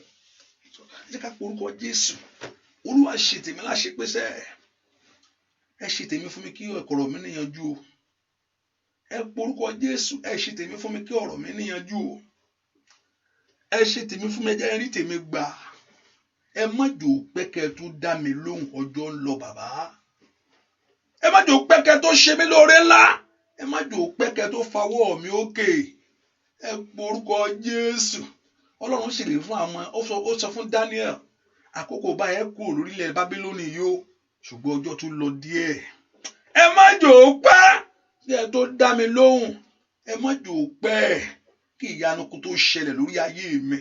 As the Lord God, Ikatobra, when hope defer, Ripatoko, he makes the heart to weary. Tìrètí pé máa mọ́kàn sàárẹ̀ ni. Ẹ má jò pẹ́. Lipando sondo bragayabo. Liprando sonto prendeketera. Matoto prendo soto blangayabo. Liprendo soto prandagaba. Oye má jò pẹ́ kẹ́ tó ṣílẹ̀kùn ayọ̀ mi sẹ́. Oya ṣílẹ̀kùn ayọ̀ mi. Bàbá ṣílẹ̀kùn ayọ̀ mi o. Ìbànújẹ́ o. Jẹ́ kó jìnnà sílẹ̀ mi. Wá mú inú mi dùn. Bàbá onílé ayọ̀. Ọ̀rọ̀ ayọ̀ mi. Mama jẹ́ kó pa mí lẹ́kún. Porúkọ Olúwa ṣílẹ̀kùn ayọ̀ mi kankan. Pé Jésù dáadáa bí tó wà sẹ́. Ṣílẹ̀kùn ayọ̀ mi. bàbá ṣílẹ̀kùn ayọ̀ mi. Ìbànújẹ́ o, jẹ́ kó jìnnà sílẹ̀ mi. Wá múnú mi dùn, bàbá onílé ayọ̀. Ọ̀rọ̀ ayọ̀ mi o, má má jẹ́ kó gbà mí lẹ́kùn. Ṣílẹ̀kùn ayọ̀ mi, bàbá ṣílẹ̀kùn ayọ̀ mi. Ìbànújẹ́ o, jẹ́ kó jìnnà sílẹ̀ mi. Wá múnú mi dùn, bàbá onílé ayọ̀. Ọ̀rọ̀ ayọ̀ mi, má má jẹ́ kó gbà mí lẹ́kùn. Ìjọ tó ń ṣe ìgbéyàwó, gbogbo èèyàn ló máa ní àti ẹ máa kó oríire o. Gbogbo èèyàn ń jẹ lọ́jọ́ èrò gbóyún. Kò gbúdọ̀ dẹ́kun fún ọ pé léwo mo wá wọ̀ yìí o. Ta ni mo wá fẹ́ yìí bàbá? Ìjọ tó bímọ gbogbo èèyàn ń fi ọkọ oríire o. Àǹtí rọ̀dá ẹ̀ máa kó oríire jẹ́ kú ewu ọmọ o. Ọ̀rọ̀ ayọ̀ rẹ ní kò gbúdọ̀ dẹ́kun ò gbúdọ̀ wọ́n mọ́ sunkún láyé. Àìmọ̀ sí làtàlẹ́tẹ̀ká. Ìjọ tó ń gbé bàjẹ́ kú Nàìjíríà yẹn. Wọ́n ní ọmọ yóò mọ̀ sóríire o máa ń lọ ló èkó nù. Níbẹ̀ ò gbúdọ̀ níbẹ̀ ìyàwó. Ìjọ tó ń graduate gbogbo yàn ń yọ. Ó máa ti parí sùkúl ẹ̀. Àǹtí ẹ̀ máa ó ti graduate na certificate wà lọ́wọ́ ẹ̀. Ó gbúdọ̀ wo certificate kó wú ẹkún láyé. Ṣílẹ̀kùn ayọ̀ mi, bàbá ṣílẹ̀kùn ayọ̀ mi. Ìbànújẹ́ o, kẹ́kọ̀ọ́ jìnnà sílẹ̀ mi. Wá múnú mi dùn, bàbá onílé ayọ̀. Ọ̀rọ̀ ayọ̀ mi o, má má jẹ́ kó gbà mí lẹ́kùn. Ṣílẹ̀kùn ayọ̀ mi, bàbá ṣílẹ̀kùn ayọ̀ mi. Ìbànújẹ́ o, kẹ́kọ̀ọ́ jìnnà sílẹ̀ mi. Wá múnú mi dùn, bàbá onílé ayọ̀. Bàbá ọ̀rọ̀ ayọ̀ mi, má má jẹ́ kó gbà mí lẹ́kùn. Ọ̀rọ̀ ayọ̀ mi o, má má jẹ́ kó gbà mí lẹ́kùn. Ọ̀rọ̀ ayọ̀ mi, má má jẹ́ ó yá lórí ọmọ mi o. Ọ̀rọ̀ ayọ̀ mi, má má jẹ́ kó gbà mí lẹ́kùn. Ẹ porúkọ Jésù, ìwọ lẹ̀kùn rẹ̀ mi ṣí sílẹ̀. Ìwọ agbára ìdíwọ́, ìwọ agbára ìdènà, ìwọ agbára farisẹ́yìn abalẹ̀jẹ́. Ayé rẹ̀ dànù tí ò fẹ́ kí n rírí ayọ̀ mi. Ó yẹ mú wọn kúrò lójú ọ̀nà. Ẹ má jò ó dẹkun fún mi. Líkàkà ń yàwó sando bàgó kaba. Ẹ má jò ó dẹkun fún mi. Ọ̀rọ̀ wọ ìgbélu mi ìṣẹ́. Ẹ má jò ó dẹkun fún mi. Ọ̀rọ̀ ọmọ tí mò ń wá yìí. Olódùmarè má jò ó dẹkun. Ọmọ náà lanu kó gbàdúrà. Ní kàtàlí àbàkà ń fúradó kàtà. Ìrìn àjò ẹ sínú ayé yìí kò gbúdọ̀ dẹkun. Oya mama ń bolo wa. Porúkọ Jésù. That Lord should complete your joy. That Lord should perfect your joy. Masinda kúrakàtà. Gbogbo agbá tó fẹ́ sọ ohun èrè rẹ̀ kú mọ́ lọ́wọ́. Tó fẹ́ sọ certificate yẹn di yẹ̀yẹ́. Oya ọlá porúkọ Jésù. Kò gbúdọ̀ dẹkun mọ́ mi lọ́wọ́. Ẹ má jò dẹkun. Ilé ọkọ tí mo wọ̀. Ẹ má jò dẹkun. Ilé aya tí mo wọ̀ lọ. Ẹ má jò dẹkun. Ní orúkọ Jésù. Ọ̀rọ̀ ayọ̀ mi sẹ́. Kò gbúdọ̀ bàjẹ́. Ọ̀rọ̀ ayọ̀ mi sẹ́. Kò gbúdọ̀ yí dànù. Ọ̀rọ̀ ayọ̀ mi sẹ́. Kò gbúdọ̀ yí lẹ̀. Ọ̀rọ̀ ayọ̀ mi sẹ́. Àná gbàdúrà. Gbàdúrà. Lórúkọ Jésù Kristi. Olúwa wá ẹnìkan gbàdúrà. Wọ́n máa ń gbọ́ pé ìgbà míì tó máa dàkúta sí gàrí èèyàn. Gàrí ò ṣe mú wọn bàjẹ́ nìyẹn o. Bẹ́ẹ̀ wọ́n dà pín sí wọn rere. Ẹ porúkọ Jésù dáadáa. Ayé ò gbúdọ̀ dà nǹkan sínú ayé rẹ o. Bẹ́ẹ̀ wo lánàá kó pe Jésù mi tó wà ní. Ayé ò gbúdọ̀ dà nǹkan sínú ayé mi tí ò ń ṣe tèmi o. Ayé ò gbúdọ̀ gbóhùn tí ò ń ṣe tèmi lọ́wọ́ ẹ̀yin ogun ọ̀rọ̀ ẹ gbá gbogbo bí dànù. Ẹ porúkọ Jésù, ẹ yí bí dànù kúrò rí mi. Ayé ò gbúdọ̀ dà nǹkan sínú ayé mi o.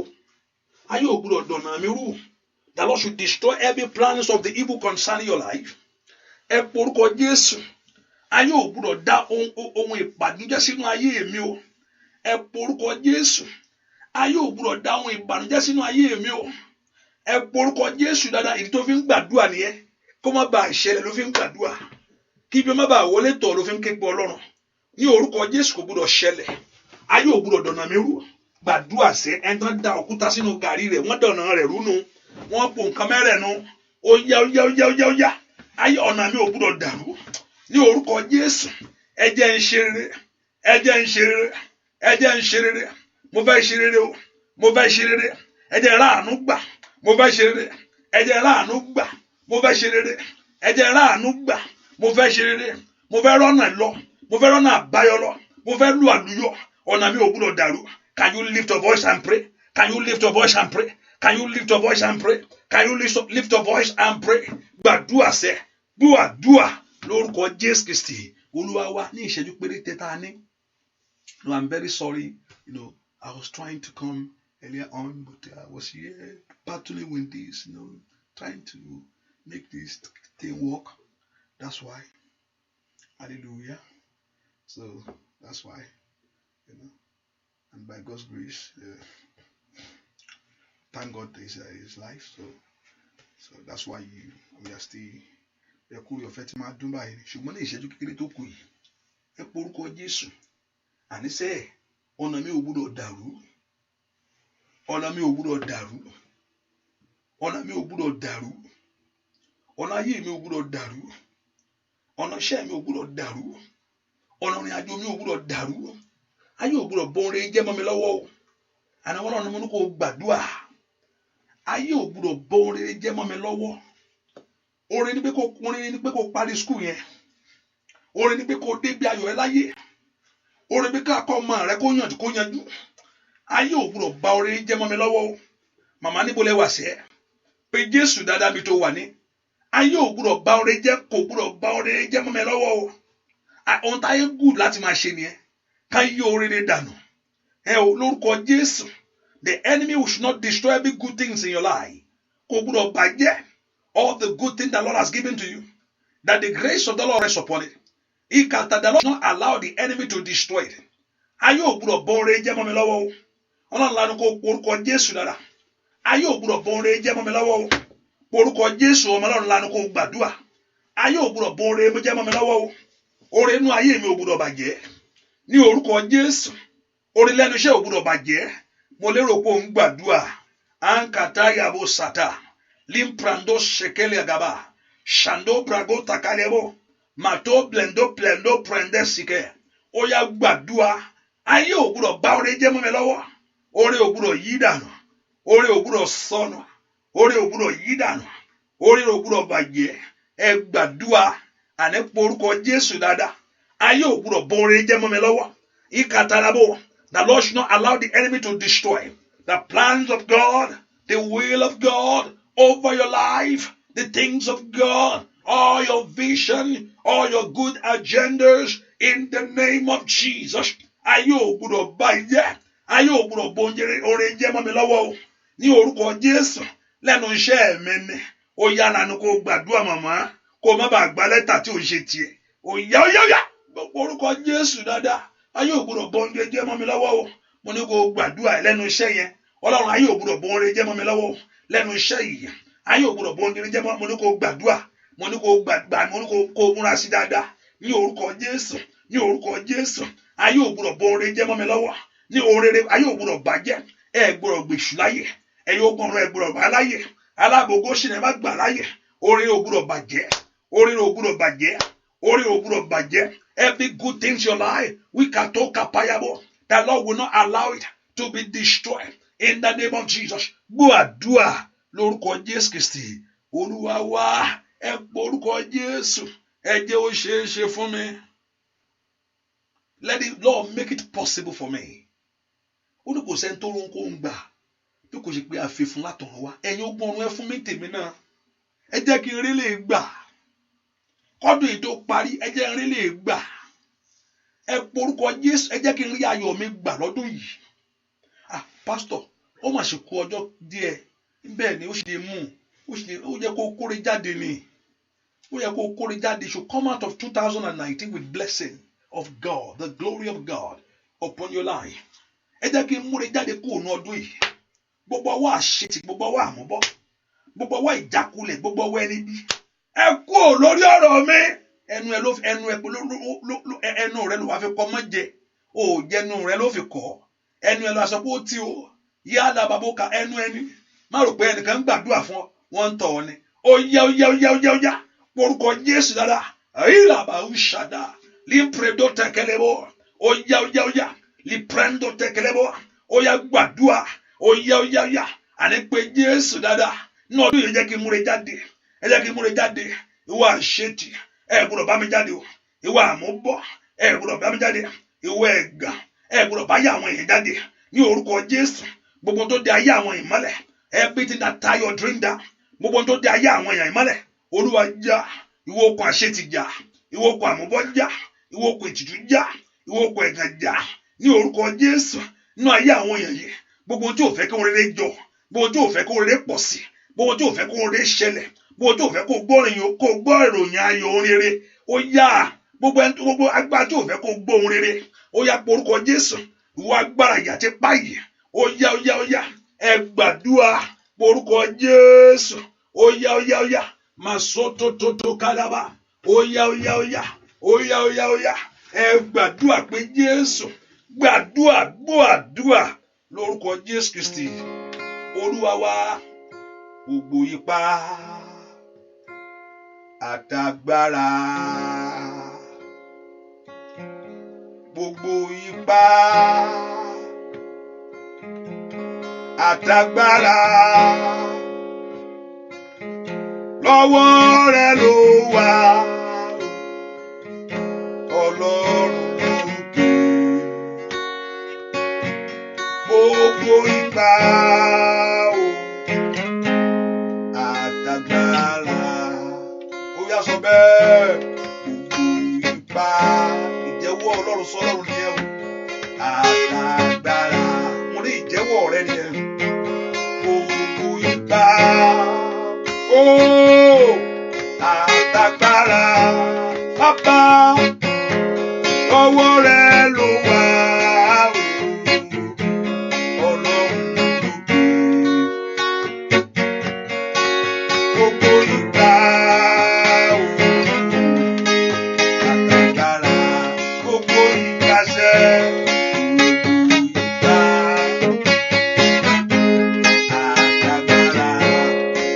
gbogbo ipá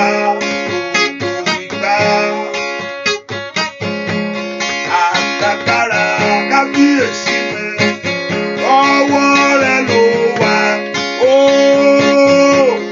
Ọlọ́run lókè. Gbogbo ipá àtàgbára, gbogbo ipá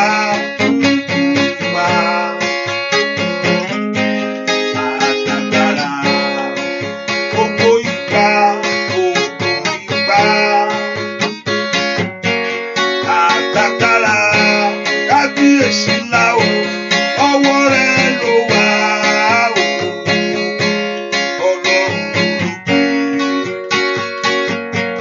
Gbogbo ipá, gbogbo ipá, sọ bẹ́ẹ̀. Àtàgbára, gbogbo ipá, àtàgbára, ọwọ́ bàbá, ọwọ́ rẹ ló wà, Ọlọ́run lókè. Gbogbo ipá àtàgbára.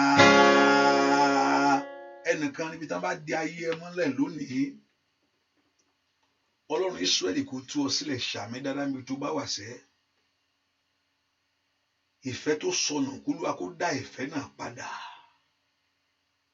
Ṣàmì dáadáa tó bá bọ̀ wí ṣàmì, kó ṣàmì ẹ̀ dáadáa. Ìfẹ́ tó sọnù, k'Olúwa kó dá ìfẹ́ padà. Lórúkọ Jésù, ìfẹ́ tó sọnù, Olúwa dá padà. Ọlọ́run gbogbo àwọn èèyàn dọwọ́ rẹ sẹ́. I commit them into your hand. Olúwa ṣàánú fún ayé wọn. Ẹ fẹ́ kó orúkọ Jésù gbogbo yẹn. Ẹ sọ fún wọn tẹbí tará. lórúkọ Jésù gbogbo ibi Olúwa yí ikú dànù.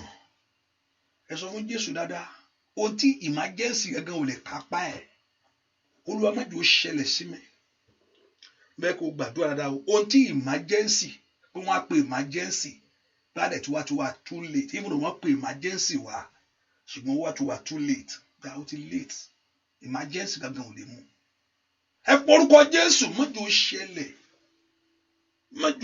lólé mi má jẹ́ ó ṣẹlẹ̀ lérí ẹbí mi má jẹ́ ó late fún mi bàbá bá yí bí ìdànù gbogbo ọ̀nà ohun tí emergency gangan wá pé emergency gangan tí ò lè ràn wọ́n lọ́run alààyè má jẹ́ ó ṣẹlẹ̀ torí àwọn yẹn wà lára bí oore ọ̀fẹ́ yìí ní orúkọ Jésù Olúwa yí ibi ìdànù lórí wa liade abokan faranda kí ó kàtàlíà lórí ọ̀rẹ́ lórí ẹbí ohun tí ẹ pa emergency ò lè kà á ohun tó sọ pé ó mà ti late kí ni ẹ late náà ó pẹ́ kan tó débẹ̀ ó mà kí n dà ló sàkúnbrandé kẹfẹ́ lèdèéyà kó rà sétìlíà àgbàdua Olúwa yí dànù ṣàmì Olúwa yí dànù ṣàmì Olúwa yí dànù Olúwa yí dànù ẹni máa Israẹli yí dànù ask the Lord to destroy them. Ask the Lord to destroy every evil plan, every evil agenda. As this year is coming to an end, as we about to enter the new year, until emergency gangan ò lè mú. Aya ni karuka saya. Olúwa bà ìran yìí jẹ́. Olúwa yí ìran yìí dànù. Olúwa bà ìran yìí jẹ́. Olúwa yí ìran yìí dànù. Olúwa sọ ìran yìí dòfo. Olúwa sọ ìran yìí dasán. Má jẹ́ ó ṣẹlẹ̀. Má jẹ́ ó ṣẹlẹ̀. Má jẹ́ ó ṣẹlẹ̀. Má jẹ́ ó ṣẹlẹ̀. Má jẹ́ ó ṣẹlẹ̀. Má jẹ́ ó ṣẹlẹ̀. Má jẹ́ ó ṣẹlẹ̀. Gbogbo bí Sátánì sá pamọ́ sí tó ń wá jẹ́ kí eléyìí kí kó ṣẹlẹ̀ ni. Olúwa kọjá lọ síbẹ̀. Rángẹ́lì ẹ jáde ní orúkọ Jésù kó lé Sátánì àtàwọn ọmọ ogun rẹ̀ kọ́lọ́run kó sàmì èsì lára. Gbogbo ẹ̀yin tí ń bẹ lábẹ́ oore ọ̀fẹ́ yìí. Andali àwòsàkó làkàtà. Librondo prostate. Liprando toko plendo kaba. Tọmọtọmọ tilétilé. Olúwa kó sàmì sí lára. Ní orúkọ Jésù orí yín ò ní gbàbọ̀dè. Ayé ọmọ ò ní gbàbọ̀dè. Ayé ọkọ rẹ ò ní gbàbọ̀dè. Ní ilé rẹ ò ní gbàbọ̀dè. Ìrìnàjò rẹ ò ní gbàbọ̀dè. Ò ní ṣubú sọ́wọ́ ọ̀tá. Ò ní ṣubú sọ́wọ́ ẹni bí. Ayé ò ní gbé ọ jẹ. Ayé ò ní gbé ọ mẹ̀. Tí ẹ ò ní tán ní ọdún yìí. Tí ẹ ò ní parí ní ọdún yìí. Rí pàtó kàtà. Líprendo toko plẹ̀gẹ̀dẹ̀. Gbogbo ìran ọ̀tá. Gbogbo ìran ẹni bí. Gbogbo àbá òkùnkùn. Ní orúkọ Jésù. Olúwa yí dànù. Olúwa yí dànù. Olúwa yí dànù. Olúwa yí dànù. Kólúwa kó jà fún ọ. Kólúwa kó gbé ọ níjà. Kólúwa kó nawọ́ rẹ sókè. Ní orúkọ Jésù. Kó ṣohun lánàá ayé yín. Kó ṣohun ọ̀tún nú ayé yín. Kó fàyè yín dára. Kó fàyè yín ṣe rere. Ó yá ayé yín kó gbóhùn Olúwa. Kó ṣe inú ọdún yìí. Kó ṣe inú oṣù yìí. Ọdún ìfẹ́ parí. Ní orúkọ Jésù. Gbogbo tó tọ́ sínú ẹ̀. Áńdàlẹ̀ àbòkọ́fà. Ohun tó gbọ́ lọ́n gbọ́. Tọ́wọ́ rẹ̀ ò tí ì tẹ̀. Ohun tó gbọ́ lọ́n gbọ́. Tí ọwọ́ rẹ̀ ò tí ì mú. Mo pa ní àṣẹ. Ó yá rí mú o. Ó yá rí mú o. Ó yá rí mú o. Ó yá rí mú o. Ó yá rí mú o. Ní ipò ẹ̀yìn. Ó yá kú òun bẹ̀. Ní orúkọ Jésù. From that backwardness. Let your life lead that zone now. Kí ayé rẹ̀ kó kú òun bẹ̀. Ní ipò ẹ̀yìn. Kí ayé yín kó kú. Ó yá kúrò. Ó yá kúrò.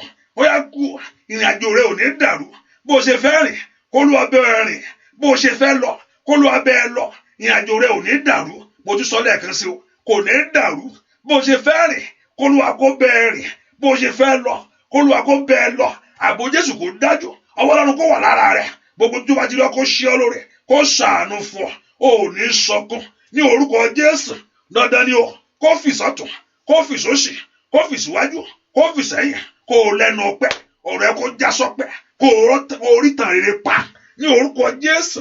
Mo ní kó orí tàn rere pa. Ní orúkọ Jésù. Ìwọ ló borí. O ní jẹ́ ní lẹ́lẹ̀. O ní jẹ́ ní lẹ́lẹ̀. O sì ní jẹ́ ní ẹ̀gàn. Ipa yóò ní kàn. Wọ́n ní rí ọmú. Wọ́n ní rí ọgbẹ́ ṣe. Gbogbo ìmọ̀ wọn bàjẹ́. Ètè wọn dasán. Ní orúkọ Jésù. Ọlọ́run ọwọ́ rẹ lọ́wọ́. Ọlọ́run ayé rẹ lọ́wọ́. Ojú ò ní tì ọ́. Bẹ́ẹ̀ ni ó sì rí. Torí pé o ti fi ọ̀rọ̀ ẹ lọ Ọlọ́run. Torí pé o ti ké pè é. O ti fi ọ̀rọ̀ ayé rẹ lọ̀ ọ́. Ó yá rí àánú gbà o. Torí pé o ti gbẹ́kẹ̀lé Ọlọ́run.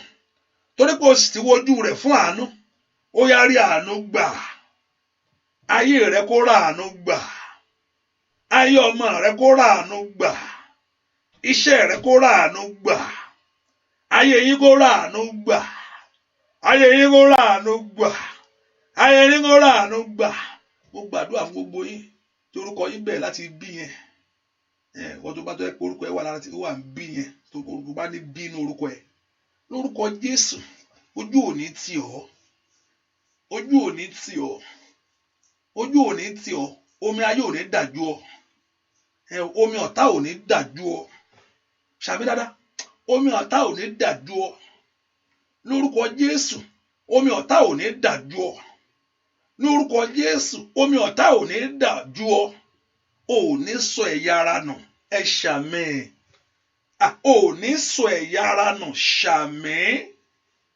òní sọ ẹ̀yà ara nù gẹ́gẹ́ òní sọ nínú ẹ̀yà ara rẹ ní ọgbọ́n Ọlọ́run ṣe dá lórúkọ ayé òní tú ọ dá ní orúkọ Jésù bí Ọlọ́run ṣe dá ọ ní ó wà ayé òní tú ọ dá ẹ̀yà ara rẹ òní sọnù omi gbóná ayé òní dàjú ọ bẹ́ẹ̀ ni ó sì rí Jésù Kristi Olúwa wa àmín ṣàmì dáadáa àmín ó yá mú àmín kan sí àmín hallelujah gbẹ́tọ̀ rẹ̀ mi hallelujah praise the Lord náà ní kíákíá bèrè ohun tó fẹ́ lọ́wọ́ Ọlọ́run bẹ́ẹ̀ mi tí ì sọ ohun tó ń fẹ́ yẹn ó yá sáré bèrè nǹkan tó fẹ́ lọ́wọ́ Ọlọ́run pé Ọlọ́run láàárọ̀ yìí iṣẹ́ ni mò ń wá lọ́wọ́ ẹ jẹ́ n ríṣẹ́ o ìwé ìgbélu ni o ẹ jẹ́ rí ìwé ìgbélu o kí ló ń wá láàárọ̀ yìí tó fẹ́ kọ́ Ọlọ́run kó ṣe can you quickly mention what you need before the Lord can you tell the Lord that very thing that you need before him now explain yourself to him pé àmì tẹ̀tí mention tiẹ̀ pastor ẹ̀ sọ̀rọ̀ ń pa mi náà ṣùgbọ́n fẹ́ nára rẹ wí tiẹ̀ fún Ọlọ́run tó rí mi tó sì mọ̀ mí ìwọ ló ní pé ó gbọ́ gbogbo àdúrà mi rèé mo fẹ́ ṣe rere ni o mo fẹ́ rí àánú gbà ni mo fẹ́ rí ìrànlọ́wọ́ ni mo fẹ́ rí ògo ni mo sì fẹ́ rí ẹwà rẹ ni gẹ́gẹ́ bí o ti wí kó rí bẹ́ẹ̀ fún ọ ọ̀run kó dá ọ lóhùn gbogbo tó ń bẹ láyìíká rẹ kọ́ dáhùn sí ìbéèrè yẹn. Let everything that is around you yield to that your very request. Let everything around you yield to that very request. And let the name of Jehovah God be glorified. In Jesus' name we pray. Amen. Amen. Jẹ́ ká fi sọ̀kà pé àdúrà ìtẹ̀síwájú ìtí ń ṣe ní ọ̀la. Hallelujah. Ó tẹ̀síwájú aago mẹ́fà. And also as I told us earlier on, please, if you are coming on this platform, get Akoko Ayomi Radio. Download it. You can go to Apple Store or Play Store. I think on a BlackBerry. Yes. You can have that on. Also, if you have a BlackBerry, Wordberry. Is it Wordberry? Clinical Word or something like that, which is the BlackBerry one. So you can also download that on your phone. So when you have this, as I said, Mamawasi eBay. But I will if you make sure you know the venue too. So I will announce the date that I'll be coming there, and also it's going to be live program that I will also pay attention. I will listen to you very well. Hallelujah. And also we'll pray together on that platform. So Bashimashini, showers of blessing, Akoko Ayomi Radio. Also you can listen to it through TuneIn if you have TuneIn on your phone, and also through the phone. I will try to put the phone in. So I will not go on Facebook on that day or YouTube. I'll leave those alone. Hallelujah. So make sure you have it. So meet me at so time. So you meet me at that. Then it's going to be like a live radio show, and I will listen to you and pray along with you. Sometimes you can call or open the line. Call, want me to open the line? I'll open the line. I'll pray with you. And also as we are going out of this year, I said maybe today is I think today is 22, right? Today is it 22? Yeah, okay. Okay, today is 20. No, 23 new. 23 new. 23. Now it's 23. So we have 24, 25, and 20 before 30. So we have on Tuesday is on 34. So Lagbo Lord now announced to us how we're going to do the prayer for the end of the year, as we're going to seek the face of the Lord. I remember the beginning of the year too. Hallelujah. And the Lord Jehovah God will help us in Jesus' name. The Lord will do something great in our life in the name of Jesus. And also, if you want to be a blessing to support the work of God, you can go on our website, which you can Cash App, PayPal, Satanda. Make sure you do that. Hallelujah. And the Lord Jehovah God will do that, do great thing in your life in Jesus' name. Ẹ ká sọ̀rọ̀ ọ̀fẹ́, kọ́lọ́run kó yọ omi ẹ̀ sí wọn, ọwọ́ Ọlọ́run kó kọ́ mi kó mú ìwòsàn wá, kó sì má yọ̀ wá, bẹ́ẹ̀ ni ó sì rí o. Bẹ́ẹ̀ ṣe fẹ́ sùn, kó Olúwa kó fi àlá ìjìnlẹ̀ hàn ọ́, kó Olúwa kó ṣe ọ lójú ẹ̀mí, owó tó gbà ládùúgbò lónìí kó rí bẹ́ẹ̀ fún ọ, káyé rẹ kó sì lẹ́nu ọpẹ́. Jésù Kristi Olúwa wa, àmín. Ẹ ṣàmì dáadáa, àmín. Oya ṣàmì, àmín. Ṣàmì yẹn, àmín. Yóò dáa fún wa o. Kógun má jà wá, ká má jàra wa lógun. Kógun má jà ní. Ara àti èṣọ̀tá fẹ́ fi wá dá Elédùà. Á gbà wá lọ́wọ́ ẹ̀ o, ìyà yìí pọ̀.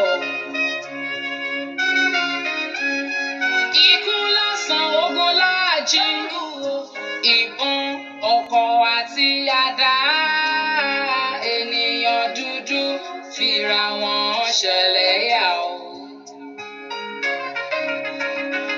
Àmì fọwọ́ ara wa ṣera wa o, lórílẹ̀-èdè kan ṣoṣo.